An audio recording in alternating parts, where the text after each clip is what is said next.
پھر مولا کائنات مولا علی کے چہرے کی طرف دیکھا، ان دونوں کے چہروں کو آپس میں جوڑا اور کہا زین اب، زین اب یعنی باپ کی زینت، باپ کی زینت. اور بی بی نے باپ کی زینت بن کر دکھایا. یہ بی بی کیوں گئی ہے کربلا میں؟ مولا حسین نانے کا وارث بن کر، اپنے نانے کا وارث بن کر، دین کا وارث بن کر، نانے کی طرف سے، نانا رسول اللہ کی طرف سے، اماں زہرا کی طرف سے اپنے نانا رسول خدا کا دین بچانے کے لیے، لا الہ الا اللہ محمد رسول اللہ بچانے کے لیے، اپنا گھرانہ قربان کرنے کے لیے، اپنے آپ کو قربان کرنے کے لیے کس لیے نکلے ہیں کہ دین بچ جائے، قرآن بچ جائے، نماز بچ جائے، روزہ بچ جائے، حج بچ جائے، دین بچ جائے، شریعت بچ جائے، قرآن بچ جائے. تو پروردگار عالم پر احسان دین پر ہے کہ نہیں ہے حسین کا احسان؟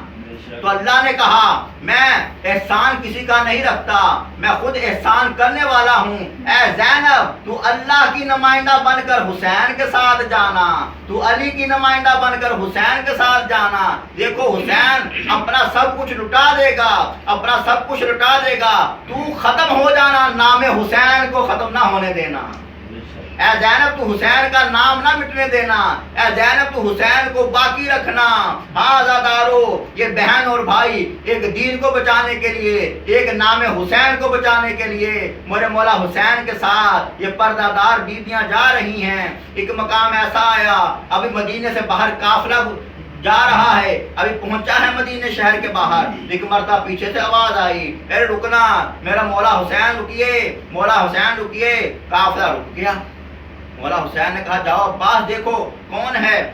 میرے مولا عباس گئے، دیکھا کون ہے، کہا جعفر طیار کا بیٹا جناب عبداللہ آ رہے ہیں. جناب عبداللہ اپنے جعفر طیار آئے، مولا امام حسین کے پاس تشریف فرما ہوئے.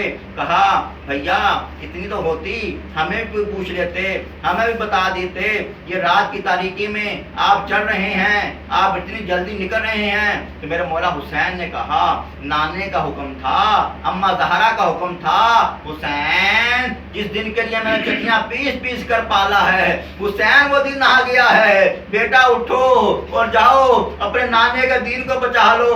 حسین جاؤ اللہ کی توحید کو بچا لو، لا الہ الا اللہ کو بچا لو. حسین نکل جاؤ، میں اب رسول کریم کا اپنی اماں زہرا کا حکم پورا کر رہا ہوں. جناب عبداللہ نے کہا ٹھیک ہے مولا آپ تو جائیے، لیکن یہ آپ کی اماں زہرا کے پردے کی جو وارث بیویاں ہیں ان کو ذرا لے کے جائیے، ان کو کیوں لے کے جا رہے ہیں؟ اب میرے مولا حسین نے یہ نہیں کہا کہ نانا کا رسول کریم کا حکم ہے. بتایا جاتا ہے، روایت میں جملے ملتے ہیں کہ مولا حسین نے کہا اللہ زینب کو قید میں دیکھنا چاہتا، اللہ کی مرضی ہے، یہ اللہ کی مرضی ہے کہ زینب قید ہو جائے، زینب کے ہاتھوں میں رسیاں ہوں، یہ اللہ چاہتا. ہاں زادارو، یہ گفتگو جب بی بی شہزادی زینب کے کانوں میں گئی تو شہزادی نے پکار کر کہا اے میرے چچا زاد بھائی عبداللہ، اے میرے چچا کے بیٹے عبداللہ، میں اللہ کی طرف سے حسین کے ساتھ جا رہی ہوں، اللہ کی نمائندہ بن کر اپنے بھائی حسین کے ساتھ جا رہی ہوں، اور میں آپ کی اجازت سے آئی تھی، میں نے آپ سے اجازت لی تھی کہ آپ مجھے روکنے کے لیے آ گئے ہیں، اب مجھے منع کر رہے ہیں آپ کہ میں نہ جاؤں. جناب عبداللہ نے کانپتے ہوئے کہا شہزادی میری کیا ضرورت ہے میں آپ کو روکوں، میں تو بس اس لیے آیا ہوں کہ راستے میں اگر کوئی مشکل پڑ جائے، دیکھو جو شریف لوگ ہوتے ہیں وہ صدقہ نکالتے ہیں، اگر مشکل پڑ جائے میرے مولا پر، میرے آقا پر، میرے امام پر، میرے مولا حسین پر اگر مشکل وقت آ جائے تو یہ 2 صدقے لے کر آیا ہوں، ایک اپنی طرف سے قربان کر دینا، ایک بی بی میری طرف سے قربان کر دینا۔ یہ اون و محمد میرے مولا آقا حسین کا صدقہ ہیں، بی بی یہ رکھنا، جب ضرورت پڑے ان کو میرے آقا پر قربان کر دینا۔ ہاں دارو جناب عبداللہ رخصت ہوئے، اون اور محمد مولا حسین کے ساتھ قافلے میں شریک ہو گئے۔ 2 محرم سے لے کر عاشورہ کی صبح تک اب شہزادی اپنے بیٹوں کو بیٹا نہیں کہتی، اون و محمد کا نام نہیں لیتی، اون و محمد کو بیٹا نہیں کہتی۔ اگر کبھی نیند میں بھی سلا رہی ہے، لوریاں دے رہی ہے، اے حسین کے صدقوں سو جاؤ، اے حسین کے صدقوں سو جاؤ۔ اور بار بار بی بی کہہ رہی ہے دیکھو اون و محمد، تمہارے بھروسے پر اپنی اماں زہرا کا سامنا کروں گی میں، تمہارے بھروسے پر اپنی ماں زہرا کا سامنا کروں گی، یہ کہہ کر کروں گی اماں تیرے حسین سے پہلے میں نے اپنے بچے شہید کروائے ہیں، تیرے حسین پہ میں نے زخمی نہیں ہونے دیا، اپنے بچوں کو شہید کروا دیا، اپنے بچوں کو شہید کروایا، تم صدقہ ہو حسین کا، یہ یاد رکھنا۔ ہاں دادارو، روز عاشورہ ہوئی، ایک مرتبہ شہزادی زینب نے جب مولا عباس کا بیٹا شہید ہو گیا نا، ایک مرتبہ بی بی کو جلال آیا، کہا اون و محمد کہاں ہے، بلا کے لاؤ۔ اون و محمد عباس کا بیٹا شہید ہو گیا، تم ابھی تک خیمے میں ہو۔ ایک مرتبہ رو کر کہا پھوپھی اماں ماموں اجازت کہاں دے رہے ہیں، کہا شہزادی زینب سے اماں زینب ماموں اجازت کہاں دے رہے ہیں، آپ اجازت دلوا دیجیے۔ ایک مرتبہ کہا جناب فضہ سے جاؤ اماں فضہ میرے بھائی حسین کو بلا کر لاؤ۔ جب تک حسین آتے شہزادی نے اون و محمد کے سروں پر امامہ باندھا، تلواریں خود لگائیں۔ ایک مرتبہ حسین کی جیسے ہی نگاہ گئی علم لدنی سے جان گئے، مولا حسین نے سلام کیا، شہزادی نے جواب دیا، کہا بھیا حسین بہن اور بھائی کا رشتہ آپ ایک طرف رکھ دیجئے، کچھ دیر کے لیے میری بات سنیے۔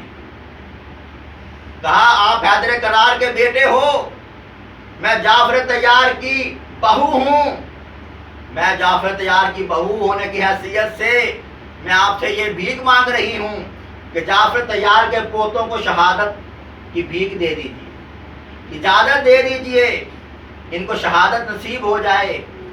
ایک مرتبہ میرے مولا حسین نے زمین کی طرف دیکھا، آسمان کی طرف دیکھا، بہن کی طرف دیکھا، اون و محمد کی طرف دیکھا، یہ کہوں کہ نکتی ہوئی نسل کو دیکھا، مٹتی ہوئی نسل کو دیکھا، بہن کی نسل ختم ہو رہنے والی ہے۔ ایک مرتبہ میرے مولا حسین نے کہا بہن زینب جیسے تو راضی ہے میں حسین اس میں راضی ہوں۔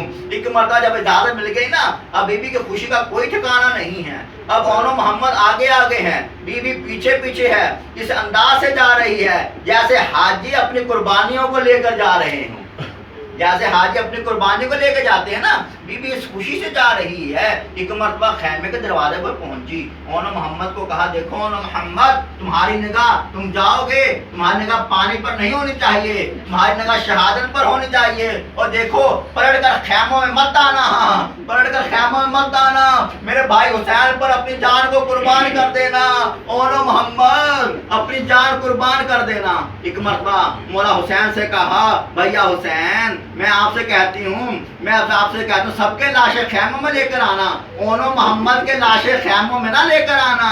کہا بہن یہ تیرے بیٹے ہیں، یہ تیرے بیٹے ہیں۔ کہا علی کی بیٹی نے ایک مرتبہ صدقہ دے دیا ہے، صدقہ دے کر وہ واپس نہیں لے گی علی کی بیٹی۔ ہاں زدارو باہر آئے اہل البیت کے یہ پھول اٹھا کر میرے مولا حسین نے اٹھا کر گھوڑے کے پشت پر بٹھائے۔ اتنے چھوٹے بچے ہیں کہ